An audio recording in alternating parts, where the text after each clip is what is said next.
So well student, start करते हैं। अभी हमने जैसे फर्स्ट पार्ट में पार्टिसिपेटरी नोट्स को डिस्कस किया था, अब हम इसमें आगे चलते हैं और participatory notes, how do participatory notes works, अब इसको देखते हैं। वेल जैसा मैंने अभी आपको बताया कि पार्टिसिपेटरी नोट्स एक ऐसा इंस्ट्रूमेंट है जिसमें आप नॉन रजिस्टर्ड इन्वेस्टर्स इंडिया में, हमारी कंट्री में पैसा इन्वेस्ट कर सकते हैं। उससे दोनों को फायदा होता है, कंट्री में जल्दी से पैसा आ जाता है, एक कैपिटल हमें मिल जाती है, और इन्वेस्टर्स को भी पसंद है कि वो एक कम्बरसम जो प्रोसेस है, एक तरह से उसकी सारी इंफॉर्मेशन वो रजिस्टर्ड करवाए सेबी में, वो सारे प्रोसेस से वो बच जाता है। तो well participatory notes are offshore derivative instrument. Derivatives क्या होते हैं? डेरिवेटिव्स होते हैं, जैसे आप देख सकते हैं गोल्ड चेन जो है वो एक डेरिवेटिव है, यानी एक प्रोडक्ट है, और इसकी जो अंडरलाइंग एसेट्स है वो क्या है? गोल्ड, यानी जिससे वो बनी। तो गोल्ड से गोल्ड चेन बनी, तो गोल्ड है, अंडरलाइंग एसेट्स बोलते हैं उसे हम इकोनॉमिक्स में, एंड गोल्ड चेन जो है वो डेरिवेटिव है। तो डेरिवेटिव्स में ये पैसे इन्वेस्ट करते हैं ऑफशोर इन्वेस्टर्स पार्टिसिपेटरी नोट्स के थ्रू, और यहाँ पर बिना रजिस्ट्रेशन के सेबी से ये यहाँ पर डील करते हैं इंडियन शेयर मार्केट में। तो well brokers and foreign institution investors जो है registered with this SEBI issue the participatory notes and invest on behalf of the foreign investors. आप इसे ऐसे भी समझ लें, जैसे फॉर एग्जांपल मैं एक फॉरेन इंस्टीट्यूशनल इन्वेस्टर हूँ और मैंने एक पार्टिसिपेटरी नोट्स, मेरा रजिस्ट्रेशन है प्रॉपर, और मेरे को कई सारे पार्टिसिपेटरी नोट्स मेरे पास हैं, और अब फॉर एग्जांपल मिस्टर ए और बी पैसा इन्वेस्ट करना चाह रहे हैं, तो मैं इनको पार्टिसिपेटरी नोट इशू कर दूंगा ए और बी को, और मेरे पार्टिसिपेटरी नोट्स के थ्रू ये इंडिया में पैसा इन्वेस्ट करेंगे। तो एक तरह से आप ऐसे मान लीजिए कि ये ए एंड बी इस एफआईआई जो फॉरेन इंस्टीट्यूशन है, इसके थ्रू ये यहाँ पे इंडिया में पैसा इन्वेस्ट कर रहे हैं।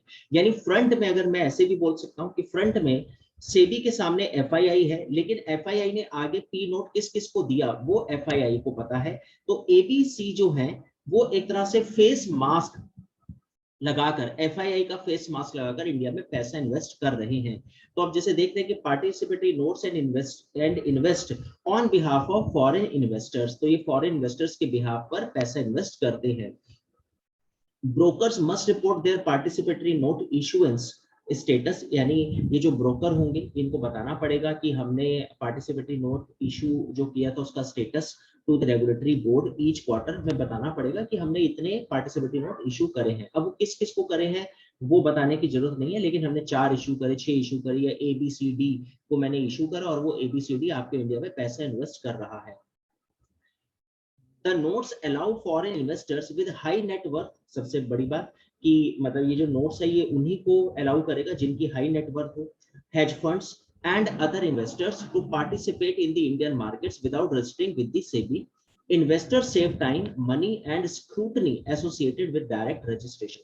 अब आप इसे ऐसे समझिए ना कि जैसे फॉर एग्जांपल मुझे 100 करोड़ रुपीस यहाँ पे पैसा इन्वेस्ट करना है, और मैं ये सोच रहा हूँ कि यार बड़ा कम्बरसम प्रोसेस होगा, ये पूछेंगे कहाँ से आए हो, क्या पता है, कहाँ जन्म हुआ था, क्या आधार कार्ड है, क्या वोटर आईडी है। मैं जर्मनी का इन्वेस्टर हूँ, तो मैंने अपने हेज फंड मैनेजर को कहा कि मेरा 100 करोड़ डॉलर, या फॉर एग्जांपल डॉलर की बात करते हैं, इंडिया से बाहर की बात कर रहे हैं, तो मेरे 100 करोड़ डॉलर जो है sir please invest in that particular company. तो हेज फंड मैनेजर जो है वो मुझे एक पी नोट दे सकता है, और इस पी नोट के थ्रू मैं इंडिया में पैसा इन्वेस्ट करूंगा। तो सेबी के सामने जो है वो हेज फंड मैनेजर है, वो ये बताएगा कि मैंने मिस्टर ए को पार्टिसिपेटरी नोट इशू किया, और मिस्टर ए ने आपके यहाँ पे $100 या $100 बिलियन या $100 मिलियन आपके यहाँ पे पैसा इन्वेस्ट किया। तो एक पीरियोडिकली आपको बस एक स्टेटस देना है, इशुएंस आपको डेट बतानी है पार्टिसिपेटरी नोट्स की। फाइन, तो आप देख सकते हैं उससे टाइम बचता है, मनी बचती है, स्क्रूटनी जो एसोसिएटेड होती है विद डायरेक्ट रजिस्ट्रेशन, उन सब से जो है एक तरह से ये टाइम सेविंग है, और जल्दी से इन्वेस्टमेंट आपकी कंट्री में आ जाता है। ठीक है, आगे चलते हैं। अब बात करते हैं pros and cons of participatory notes, यानी अब इसके फायदे, नफा, नुकसान क्या है, प्लस माइनस क्या है वो देखते हैं। वेल अगर प्लस माइनस की बात करें तो सबसे पहले आप देख सकते हैं they are popular because investors anonymously take positions in Indian market, मतलब मैंने बिना अपना नाम बताए इंडिया में पैसा इन्वेस्ट कर दिया। एंड हेज फंड्स में anonymously carry out their operations, और हेज फंड्स यहाँ पे ऑपरेशंस में आ गए। हेज फंड्स क्या होते हैं अभी डिस्कस करते हैं। रिच लोगों के फंड्स को हेज फंड्स बोलते हैं। Because of the anonymity, Indian regulator face difficult determining a participatory note's original owner and end owner. ये तो दिक्कत है कि पार्टिसिपेटरी नोट का यदि ये नेगेटिव है, ऊपर वाला पॉजिटिव है इन्वेस्टर्स के सेंस में, हमारे सेंस में इसलिए नेगेटिव है कि हमें ये नहीं पता कि ओरिजिनल ओनर कौन है, उसका एंड ओनर कौन है वो नहीं पता. Therefore, substantial amount of uncounted for money enters the country through participatory note. Substantial amount मतलब बहुत पर्याप्त मात्रा में धन, बहुत बड़ा धन आपके यहाँ पर आ जाएगा, लेकिन आपको पता नहीं लगेगा कि ये बंदा कौन है. This flow of untracked funds has raised some red flags, warning of danger. यानी इतना पैसा आपके यहाँ पे कंट्री में आ रहा है और आपको ये नहीं पता है कि इस पैसे का इन्वेस्ट करने वाला बंदा कौन है, तो कहीं वो ब्लैक मनी तो नहीं है किसी कंट्री की, तो ये एक इशू है. Substantial is large in size. Substantial मतलब बहुत बड़ा amount of money, number or amount. If you want to say someone spent a lot of money without being too specific, you could say they spent a substantial amount of money. यानी अगर एक तरह से आप ऐसे मान के चले कि ये पैसा हमारी कंट्री में आना, ठीक है, पैसा आना किसी को बुरा नहीं लगता, हमारे यहाँ पे डॉलर आएगा, हमारा एफडीआर बढ़ता है, लेकिन ये अचानक फिर निकलता भी है, उसी फ्लो में पैसा निकलता भी है. Substantial is large in size होता है, नंबर में होता है और अमाउंट में होता है. और अगर आप कहते हैं किसी से you want to say someone spend a lot of money without being too specific, तो आप उससे कह सकते हैं they spend a substantial amount of money through participatory notes. तो आप पार्टिसिपेटरी नोट्स के थ्रू इंडिया में पैसा इन्वेस्ट कर सकते हैं. तो प्लस माइनस है उसके. ये एक पार्टिसिपेटरी नोट्स का छोटा सा हमारा टॉपिक था. वेल फ्रेंड्स, अब नेक्स्ट पे आते हैं और हमारा नेक्स्ट टॉपिक है म्यूचुअल फंड्स, और इस टॉपिक को हम करेंगे अपनी नेक्स्ट क्लास में discuss. Thank you very much and hope आप लोगों को सेबी का ये जो हमारा छोटा सा टॉपिक था ये आपको समझ में आया होगा. हमने सेबी में क्या क्या डिस्कस किया, एक बार जल्दी से ओवरव्यू ले लेते हैं. सेबी की फुल फॉर्म हमने डिस्कस की, हमने देखा सेबी की फुल फॉर्म क्या है. ये स्टैट्यूटरी बॉडी है, नॉन स्टैट्यूटरी वो हमने देखा. कॉन्स्टिट्यूशनल बॉडी नहीं है क्योंकि कॉन्स्टिट्यूशन में इसको मेंशन नहीं करा हुआ. उसके बाद फिर हमने सेबी के फंक्शंस को देखा, एग्जैक्टली इसका क्या काम है और क्या क्या चीजें करती हैं, किस तरह से अकाउंट्स ऑफ स्टॉक एक्सचेंज की बुक्स को चेक करती है, इंटरमीडियरीज को प्रोटेक्ट करती है. और अगर हम लोग देखें तो इसमें इशूअर, इंटरमीडियरीज और इन्वेस्टर्स तीनों को प्रोटेक्ट करती है. सेबी का फंक्शन क्या है वो हमने यहाँ पे देखा, रजिस्टर्ड करना, रेगुलेट करना, प्रमोट करना. एंड फाइनली फिर हमने ये भी देखा कि स्टॉक मार्केट की अगर हम बात करें तो अभी हमारे यहाँ पर जितना भी स्टॉक मार्केट है वो सब इलेक्ट्रॉनिक हो चुका है और इस वजह से अभी काफी हेल्पफुल हो चुका है, काफी ट्रांसपेरेंट हो चुका है हमारा शेयर मार्केट. फिर हमने डीमेट अकाउंट को डिस्कस किया था अपनी क्लास में, जिसमें हमने देखा था कि डीमेट अकाउंट एक्जैक्टली क्या होता है वो हमने डिस्कस किया. डीमेट अकाउंट से किस तरह से आप शेयर मार्केट में डील करते हैं एंड ब्रोकरेज क्या होती है, जो आपका एक जो आपको सजेस्ट कर रहा है वो आपसे ब्रोकरेज लेगा कि इसके शेयर्स आप खरीद लें, इस समय बेच दें, इस समय राइट टाइम है परचेज करने का. डीमेट अकाउंट के थ्रू ये सारी चीजें होती हैं. जैसे सेविंग अकाउंट बैंक में होता है, ऐसी शेयर मार्केट में डीमेट अकाउंट होता है. ये हमने लास्ट फर्स्ट पार्ट में डिस्कस किया था. एंड उसके बाद बॉम्बे स्टॉक एक्सचेंज को हमने डिस्कस किया. एशिया का सबसे ओल्डेस्ट, इंडिया का फर्स्ट, 1875 में स्टैब्लिश हुआ, 10th लार्जेस्ट स्टॉक एक्सचेंज है. इसकी जो कैपिटलाइजेशन है वो 2.2 ट्रिलियन यूएस डॉलर है, जो हमने देखा. नेशनल स्टॉक एक्सचेंज को हमने डिस्कस किया, फेरवानी कमेटी की रिकमेंडेशन पे इसको स्टैब्लिश किया गया था, जैसे हमने पार्ट 1 में आपके साथ डिस्कस किया. 1992 में स्टैब्लिश हुआ after LPG, first stock exchange of India and most important electronic, first electronic exchange of India.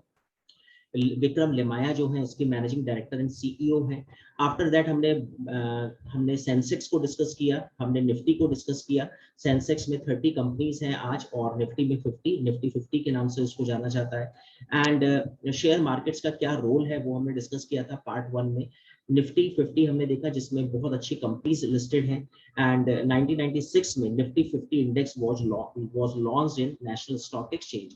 Then हमने टॉप 10 स्टॉक एक्सचेंजेस देखे, New York, NYSE, NASDAQ, Shanghai, Japan, Hong Kong का Hang Seng, Euronext, Shenzhen, London, Bombay, Toronto. Bombay का 9th rank, first NYSE हमने discuss किया.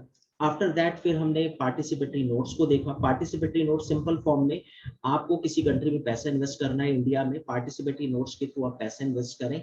आपका नाम नहीं बताया जाएगा, कौन है आप नहीं पता लगेगा, सेबी में रजिस्टर्ड करवाने की जरूरत नहीं है और आप बहुत बड़ा अमाउंट इंडिया में इन्वेस्ट कर सकते हैं. वेल पार्टिसिपेटरी नोट्स के बारे में फिर हमने देखा कि इसके क्या क्या बेनिफिट्स हैं, इंडिया के लिए क्यों बेनिफिशियल है, वो हमने पार्ट 1 में इसको डिस्कस किया था। यानी एकदम इंडियन क्विक मनी आपके यहाँ पर आ जाती है, quick money to the Indian capital market, जो बहुत बेनिफिशियल है इंडियन पॉइंट ऑफ व्यू से।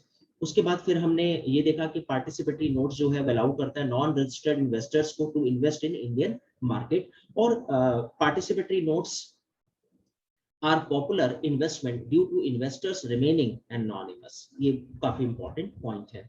वेल उसके बाद हमने how to participatory notes work, ये डेरिवेटिव्स में पैसा इन्वेस्ट करते हैं एंड ऑफशोर इन्वेस्टर्स होते हैं। अंडरलाइंग एसेट्स और डेरिवेटिव्स क्या होते हैं वो हमने देखा। अंडरलाइंग एसेट्स गोल्ड, और उससे गोल्ड से गोल्ड चेन बनी, दैट इज डेरिवेटिव। ये जैसे मैं बोलूं तो चीनी जो है वो अंडरलाइंग एसेट्स हो सकती है, लेकिन चीनी से अगर चाय बन जाए तो वो डेरिवेटिव हो सकता है। या मतलब वो डिपेंड करेगा कि किस रॉ से क्या चीज फिनिश गुड्स बना। फाइन। उसके बाद फिर हमने ये भी देखा कि इससे क्या बेनिफिट होता है, और इसमें खाली बड़े फंड्स मैनेजर जो हैं, बड़े बड़े इन्वेस्टर्स ही पैसा इन्वेस्ट कर सकते हैं पार्टिसिपेटरी नोट्स के थ्रू। वेल उसके बाद हमने प्रॉज एंड कॉन्स देखे। इसका फायदा तो यही है इन्वेस्टर को कि वो एक कम्बरसम प्रोसेस से बच जाता है, लेकिन इंडियन पॉइंट ऑफ व्यू से पॉजिटिव तो है कि आपके पास पैसा आया, लेकिन कहीं ना कहीं आपको ये डिफिकल्टी हो जाती है कि ये इसका ओरिजिनल ओनर कौन है, एंड ओनर कौन है, और इतने बड़े अमाउंट में पैसा आना भी एक वार्निंग ऑफ डेंजर हो सकता है किसी कंट्री के लिए, क्योंकि जब ये बड़े अमाउंट का पैसा विड्रॉ होगा, ये सब्सटेंशियल अमाउंट ऑफ मनी, तो वो किसी भी इकोनॉमी को कभी भी हिला सकता है। कभी आपकी कंट्री में अचानक कुछ ऐसा हादसा हो जाए, कोई ऐसी क्राइसिस आ जाए, और ये जितने भी इन्वेस्टर्स हैं वो फटाफट अपना पैसा विड्रॉ करें, तो होता है ना जैसे कि गरीबी में आटा गीला होना, यानी एक तो गरीबी, ऊपर से आपके यहाँ से इन्वेस्टर्स ने पैसा फटाफट खींच लिया, तो वो एक तरह से इकोनॉमी को पूरी तरह शेक भी कर सकता है, ये पार्टिसिपेटरी नोट्स के थ्रू आया पैसा। तो वेल स्टूडेंट्स, होप आप लोगों को यहाँ तक ये जितने भी हमने डिस्कस किया आपको समझ में आया होगा। हमारा नेक्स्ट टॉपिक है म्यूचुअल फंड, जो हम अपनी नेक्स्ट क्लास में डिस्कस करेंगे। Thank you very much, and इसको आप जरूर बार बार सुने इस रिकॉर्डिंग को, ताकि आपको ये सारी चीजें बहुत अच्छे से क्लियर हो जाए, और जितनी भी इसमें हमने बातें डिस्कस करी वो सभी कॉम्पिटिशन्स के लिए काफी इंपॉर्टेंट है, स्पेशली यूपीएससी सिविल सर्विस के स्टूडेंट्स के लिए। Thank you very much.